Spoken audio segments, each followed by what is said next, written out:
We are back with Tyler Perry's Crazy Imagination from Beauty in Black, and we are continuing right off. Kimmy is out there waiting to get back into her little motel so that she could get some sleep because she lent it out to Jules and old man, aka Horace. I mean, that gotta be awkward. You getting in a slammy, nasty bed where you know everyone is boning on your bed. I mean, listen, at this rate, if he want to throw all his money out, like, I will get another room under my name and you could pay the monthly fee because I'm sure the monthly fee is what, like $200? Guy, I'm not giving up my bed. Jules, on the other hand, he is the security guard for the family. So pretty much there are two house heads. One is Norman and one is Horace. Horace got the badass kids.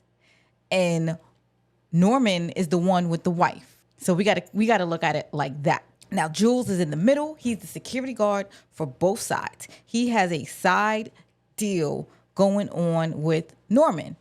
That's when they got all this sexual stuff and the strip clubs and all of this stuff. Horace is unaware of this situation right now.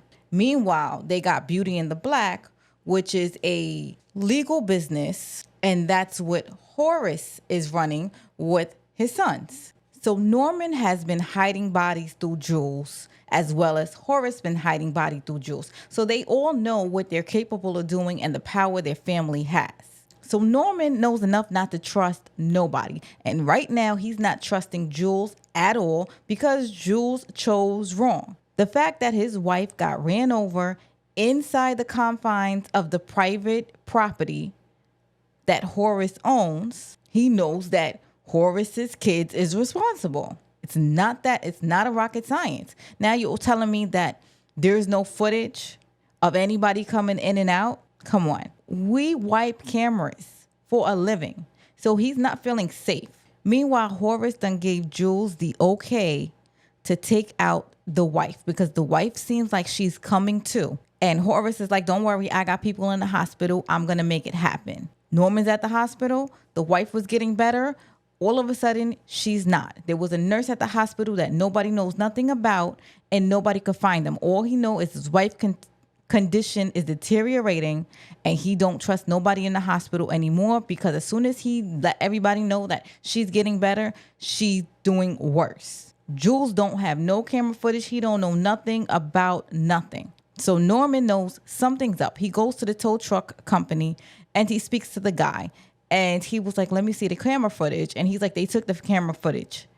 Okay, so that means there was camera footage and everything was taken. Jules, you have been doing your job. I don't trust you because you don't have no information for me, but yet there's no footage. For whatever reason, Jules sends Mallory in because he's feeling uneasy and he thinks Norman is not trusting him, which he got every right to feel that way because Norman don't trust him. I don't know why, but no one is mad at Mallory because she's so sweet.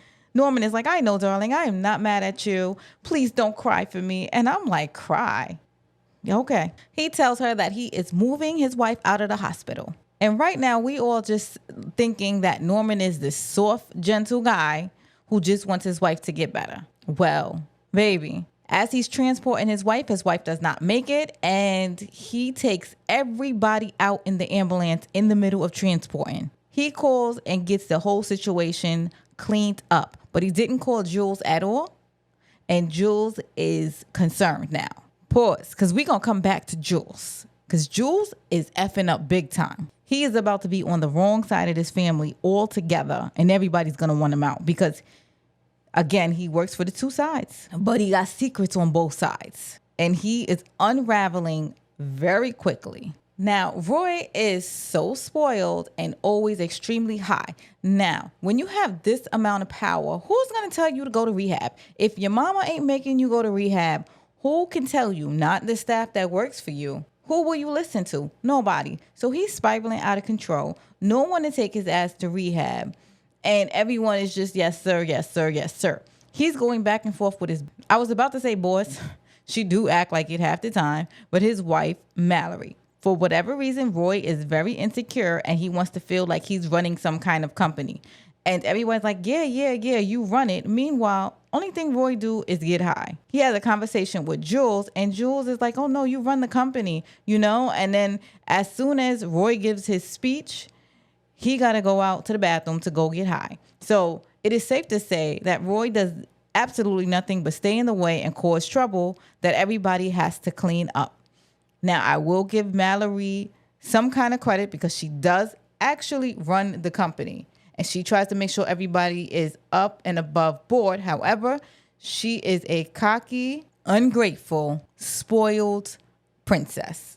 Literally. So we're going to call her Miss Spoiled Princess. At some point, Roy orders Kimmy again to come to the house. Now he wants to mess with her because he thinks that she made the phone call to his wife. How he put two and two together? You could have pocket dialed her. I mean, she did have a lot to do with it, but there was no way he could have really put that together, that she actually said, call my wife, and the phone dialed his wife. Roy harasses the heck out of Kimmy. So he sends for her again to come to the apartment so he can yell at her some more. She comes to the apartment, he yells at her, and then his stuff does not get up or work. But that's because he's always getting high, so it just doesn't work. And I guess he just wants to yell at somebody because he feels like he doesn't have any power at home or at work. Kimmy goes back to the hotel waiting for everybody to finish off and up in her bed. And she goes home and starts crying because her best friend, she believes, didn't make it and is unalive somewhere. Right after Horace leaves, Angel's sitting there talking and his wife comes up. And now if the wife knew what Angel really was doing, I think she would have did more than damage his car because he's not sleeping with a woman. But my thing is, if you're going to do all this stuff and you know what motel room he's in, I don't know why she didn't go in that motel room. Because most women, if you sit in there beating out the rooms and stuff like that, you want to know who's in that room anyway. So he didn't go in the room because I'm like, if he did, Kimmy is done because that wife is on something. She bashes out his windows, messes up his cars. Angel is crying. Why is she like that? Dude, you married her. You live with her. I don't know. Like, stop acting like this is new to you. You shouldn't be in the hotel room messing around with men anyway. You were wrong. However, his wife, I'ma give it, she's batshit crazy. He's still wrong. He was definitely up to no good. But to add insult to injury, he is dying to rob Horace. And I'm like, this makes no sense at all because they both need to get unalive for this situation. The fact that Kimmy decides to play a part in this, I'm shocked. It's like y'all are scared of Jules, but y'all want to mess with Jules' boss? And Angel is like, yeah, let's do it. I got guys. Dude, if that's the case, then why don't y'all just get Jules? He's the one that has y'all hostage and he has y'all working stuff off. But y'all want to go to somebody bigger than him. And Kimmy, you see why you can't never be nice to nobody? The person that was the nicest to her, she decides to set up. Why you don't have that same energy for Jules, the person that got you in the situation in the first place? Or why, since you're mad that your homegirl was taken out, why don't you take that up with Jules and Body? Especially since Body's the one that has something to do with it, or the person that injected your homegirl. Because you know all that information, but you're going to take it out to the person that has been the nicest and has been lining your pockets up. Crickets, I know, because she make no sense, but I'm not mad at her. It's the writer's fault. Definitely, Tyler Perry. How you doing? Meanwhile, Body's trying to figure out how to get Kimmy under control because Kimmy's hard-headed and do not listen to her. No matter how many beatings she does, no matter how many times she yells and lashes out and makes fun of her, Kimmy is still going to do what Kimmy want to do. As soon as she asks if she had a sister, we cut to the scene where Kimmy is on the phone with her sister. And I said, oh, her sister's definitely going to come in. And you hear Body running all through the club talking about, I got a new person coming. She's 16. Hey, Kimmy, I got a girl coming in. She's 16. I was like, she bringing your sister in. I don't know if you know that, but okay. So now you got Mallory. She keeps sleeping with the security guard named Calvin. Now, the security guard had something going on with Mallory's personal assistant, and the assistant is pissed off because she's mad that nobody really wants her. However, she felt like she was in a relationship with Calvin because I guess he beat that once or twice. And Calvin is like, dude, we not in a relationship. And she's like, oh, well, you're going to get jealous when I sleep with Roy. And she tried to sleep with Roy. And Roy is like, listen, I don't want you. Because for some reason, Roy don't want anybody that just wants him or throws their self at him. He likes people that don't like him. I guess that's attracted to him. It doesn't matter anyway because he can't do nothing with his situation. Literally. The assistant is like, it's so hard to be nice. I'm tired of being nice. And I'm like, really? So we know that she is going to do something cringy coming up in part 2 at some point. At the same time, you got Mallory cursing the assistant out. She's like, don't ride with me. An assistant, she wants to know why. And it's like, dude, if somebody don't want you around, just leave. Like, okay, you're still getting paid. Have a good day.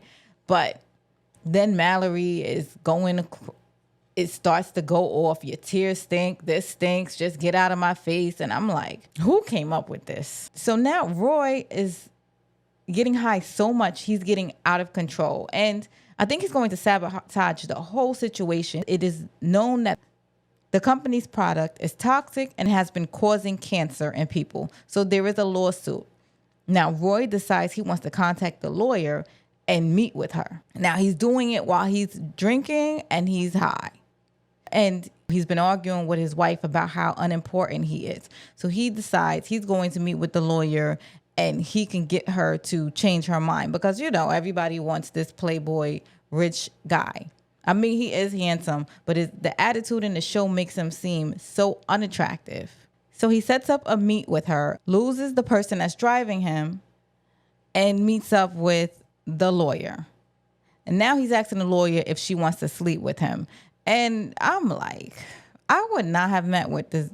You know what? Cancel that. If I'm the lawyer, it is smart to meet with her because he is out of his mind, but he's talking. Jules is so busy and tied up with this family that he's doing a million things at one time. He calls Mallory to get to Roy and fix the situation because Roy is out of control. Childish. Mallory goes over there. She tries to speak to the lawyer. She makes Roy go home. And the lawyer is just laughing at both of them. Side note, I think Jules is into Mallory for whatever reason.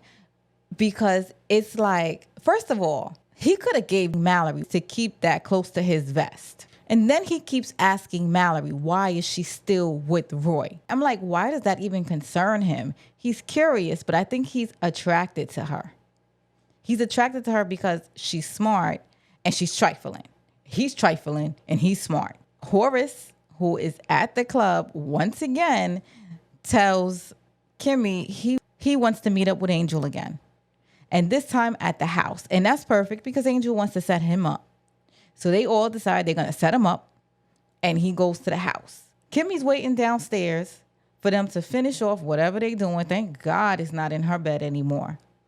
And as she's sitting there crying, her best friend calls her from a hospital. So she finds out that Horace moved her to a better hospital to get better care. And now she's actually feeling away. So she decides she does not want to have any part in the robbery. Again, she shouldn't have had any part anyway, because that was stupidity. If you scared of Jules, what you think his boss going to do? As they break in, everybody's in the room. Horace ends up having an advantage and a machine weapon, and he lets off on everybody and takes everybody out except Kimmy and Angel. Now, really, authentically, he should have took Angel and Kimmy out. Why they still alive? I don't know, especially when you know Angel's the one that set everything up. Angel should have been out of here. He should have been in a box. Kimmy should have been in a box too, because it's like, y'all played me. This is what y'all get. Like, so he took everybody else out except the people that actually set him up. That makes no sense. He calls Jules for the cleanup, but he doesn't want Jules to find out where he actually knows them from. So I think he slipped a card in for the safe people. So Jules is thinking that the people that installed the safe in the house is the people that came and tried to rob him. Meanwhile, Charles, he is at the club trying to pick up some men from the club. For whatever reason, somebody must have slipped something in his drink because your dude is out for the count. His watch is gone. His wallet is gone. Everything else is gone. Now, his car is going to his house and it gets targeted and it gets shot up. However, I don't think he was in there One, because your ninja was at the club with no keys, no wallet, no anything. So whoever knocked him out, I think they took his stuff and went to his house to get everything out of his house. However, I don't think they made it to his house. I think that is who's in his car, especially when they do not show a person on scene and they did not show anything about him getting in his car or anything. You know how TV is. So Horace gets some information that he did not know. Now, part of the reason Horace could have left Angel and Kimmy alive is because he probably needs more information about his man, Jules. Because Kimmy had blurted out that she was under the impression that she worked for Horace, who's Jules' boss. Horace knew nothing about this operation. He didn't even know that he was at Jules' strip club. He found out that the judge is in on it. So he asked Jules when Jules comes to clean up his situation. He's like, have you spoken to the judge? And Jules is like, what? I haven't spoken to him in a while. Now, there's no way that Kimmy would have known that he knew the judge. So he's like, oh, okay. In his head, Jules is lying to me. We're going to get to the bottom of this. And that is why I say Jules is unraveling, because the actual people that Jules works for, none of them trust him. Horace doesn't trust him, and Norman doesn't trust him. And meanwhile, the reason Norman doesn't trust him is because he's covering up for Mallory, who don't give two shits about him. When I tell you your man, Jules, will be unraveling coming up, he will be unraveling. Okay, well, that's enough drama for a day. Anyway, hit that like and subscribe. Also, look at the episodes 1 through 4. That's out if you haven't already seen it. And let's party down below in these comments. I'm Amina seen it. And thank you guys. Take care.